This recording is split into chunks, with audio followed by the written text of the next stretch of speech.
자, 그 다음에 22장을 보시겠습니다.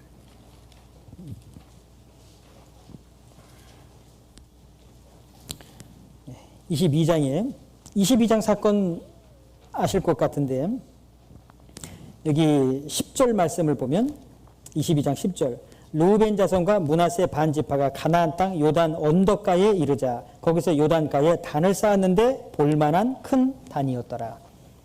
11절 이스라엘 자손이 들은즉 이르기를 르우벤 자손과 갓 자손과 므낫세 반지파가 가나안 땅의 맨 앞편 요단 언덕가 이스라엘 자손에게 속한 편에 단을 쌓았다 하는지라. 이스라엘 자손이 이를 듣자 곧 이스라엘 자손의 온 회중이 실로에 모여서 그들과 싸우러 가려 하니라. 이런 사건이었습니다. 여기 르우벤 자손, 므낫세 자손, 갓 지파 볼만한 큰 단을 만들었어요. 그 이스라엘 자손들이 왜 단을 만들었냐 해서 싸우게 생겼어요. 이 싸우러 간다는 게 전쟁입니다. 왜 단을 쌓아서 백성들로 하여금 이렇게 미혹되게 하느냐고 이제 그런 문제였습니다. 그래서 가서 이제 정죄를 하죠.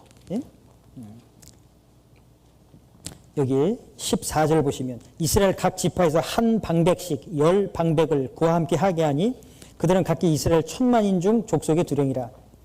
그들이 길르앗 땅에 이르러 르우벤 자손과 갓 자손과 므낫세 반지파에게 나아가서 그들에게 말하여 가로되 여호와의 온 회중이 말하기를 너희가 어찌하여 이스라엘 하나님께 범죄하여 오늘날 여호와를 좇는 데서 떠나서 자기를 위하여 단을 쌓아 여호와를 거역하고자 하느냐.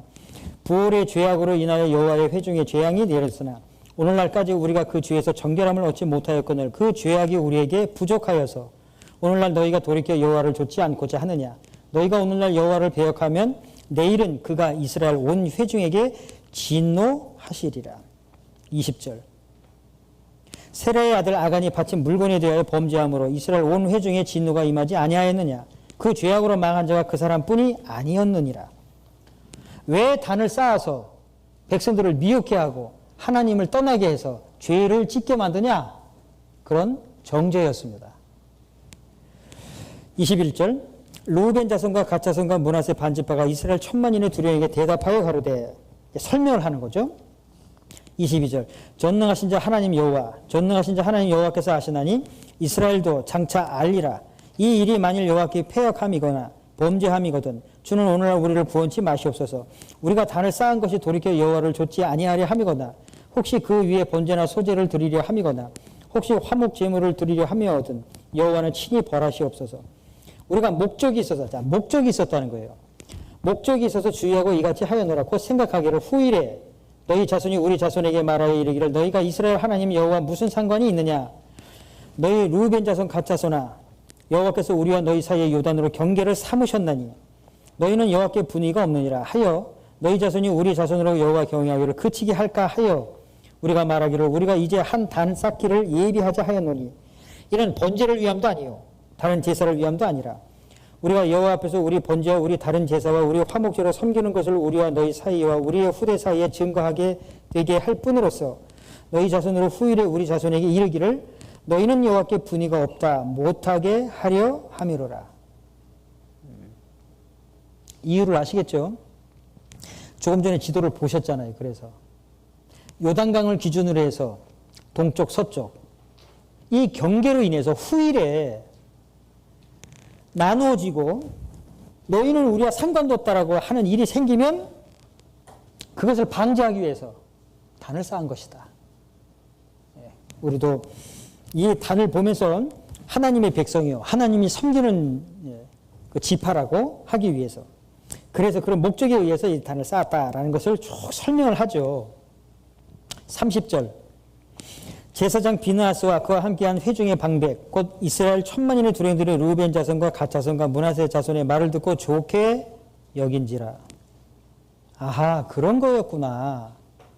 그래서 이제 오해가 풀려지게 됐죠. 32절 제사장 엘르아살의 아들 비느하스가 방백들이 르우벤 자손과 갓 자손을 떠나 길르앗 땅에서 가나안 땅에 돌아와 이스라엘 자손에게 이르러 회보하며 그 일이 이스라엘 자손을 즐겁게 한지라. 이스라엘 자손이 하나님을 찬송하고 르우벤 자손과 갓 자손에 거하는 땅에 가서 쌓아 그것을 멸하자 하는 말을 다시 하지 아니하였더라. 34절은 같이 읽겠습니다. 르우벤 자손과 갓 자손이 그 단을 에시라 칭하였으니 우리 사이에 이 단은 여호와께서 하나님이 되시는 증거라 함이었더라. 자, 이 사건이었습니다. 그래서 결국은 오해가 풀렸죠. 여기서 한 가지, 볼만한 큰 단을 쌓았다라고 해서 이스라엘 자손들이 분이 났어요. 싸우러 가자. 그리고 가서 사연을 들어본 것이 아니었죠. 정죄를 했죠. 범죄하면 하나님 앞에서 어떻게 되는 줄 아느냐? 그랬죠. 한 가지 아셔야 할 것은 사연을 듣기 전에 대답하는 자는 미련하여 욕을 당하느니라. 그런 말씀 있죠. 사연을 알아야죠. 그러죠?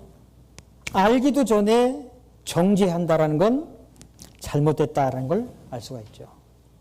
개인 신앙생활 하실 때도요, 사연을 올바로 알기 전엔 대답하면 반드시 나중에 욕을 먹게 됩니다. 이런 지혜도 갖추셔야 됩니다. 어떤 일이 생기면 잠잠코 기다려보는 겁니다.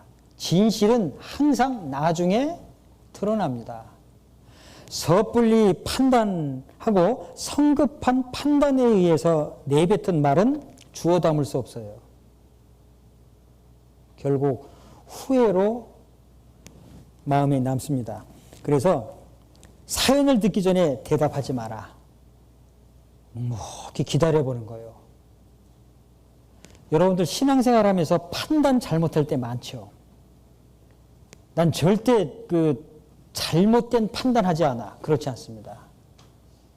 신앙생활을 잘 하면서도 판단 잘못할 수 있어요. 여호수아 잘했죠. 기브온 거민을 보고 착각했죠. 그렇습니다. 사무엘, 사울 다음에 왕을 뽑을 때 다윗의 아들들 중에 엘리압을 딱 보고 이 사람이다 그랬죠. 사무엘도 잘못 봤어요. 그러죠. 그래서 하나님이 사람을 외모로 보지 마라. 내가 이미 그를 버렸노라. 그러셨죠.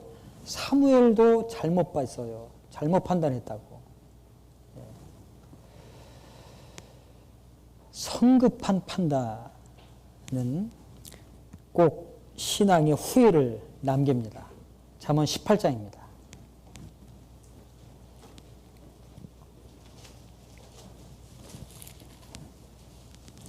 잠언 18장 13절 말씀 같이 읽어볼까요? 사연을 듣기 전에 대답하는 자는 미련하여 욕을 당하느니라. 미련하다는 욕을 먹게 됩니다.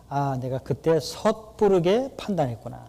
섣부르게 결정했고 비판했구나. 두고 봐야 됩니다.